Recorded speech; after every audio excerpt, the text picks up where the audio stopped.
भूमि plus channel पर आप सभी का हार्दिक स्वागत है। मैं प्रवीण पलड़िया। आज हम भारत के एक महान विभूति के विषय में चर्चा करते हैं, जिन्होंने हमारे देश को अपनी अनुपम धरोहर राष्ट्रगान प्रदान की। जी हाँ, आज हम रविंद्रनाथ टैगोर के विषय में चर्चा करते हैं। रविंद्रनाथ टैगोर एक ऐसा नाम जो भारतीय साहित्य के इतिहास में आता है। रविंद्रनाथ टैगोर एक प्रमुख बांग्ला लेखक, कवि और साहित्यकार थे। उन्होंने अपने शैली, गायन और उत्कृष्ट रचनाओं के लिए विख्यात हुए थे। उनका संबंध साहित्य से बचपन से ही था। उनकी पहली कविता उनके 8 वर्षीय उम्र में प्रकाशित हो गई थी।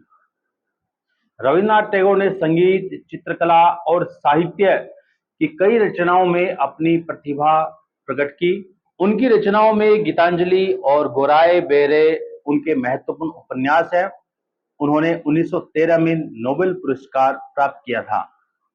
रविंद्रनाथ टैगोर का निधन 7 अगस्त 1941 को हुआ, लेकिन उनकी रचनाओं का प्रभाव आज भी दिखाई देता है।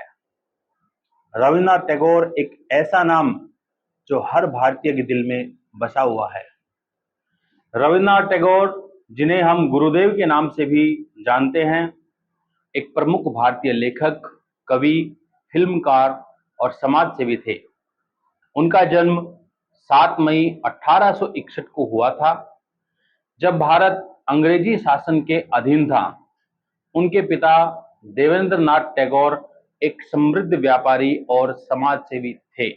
रविंद्रनाथ जी ने अपनी शिक्षा को घर के बाहर भी प्राप्त की, जहां उन्हें संस्कृत, बंगाली और पश्चिमी विचारधारा का अभ्यास किया गया। रविंद्रनाथ टैगोर का साहित्य व्यापार, सामाजिक सुधार और धार्मिकता की उत्कृष्टता की एक अद्वितीय मिश्रण है। उनकी अमर कविताएं, कथाएं, नाटक और संगीत काव्य आज भी हमें उनके दर्शनीय साहित्य के साथ जोड़ते हैं।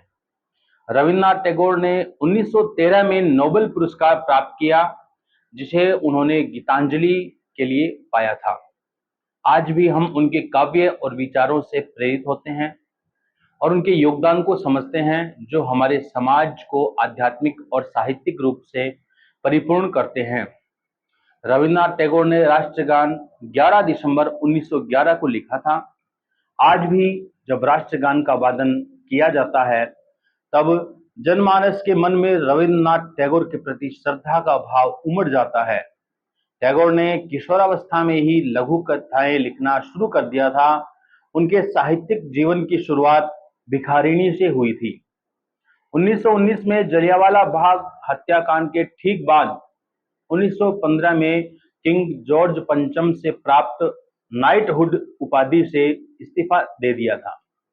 टैगोर का 7 अगस्त 1941 को निधन हो गया।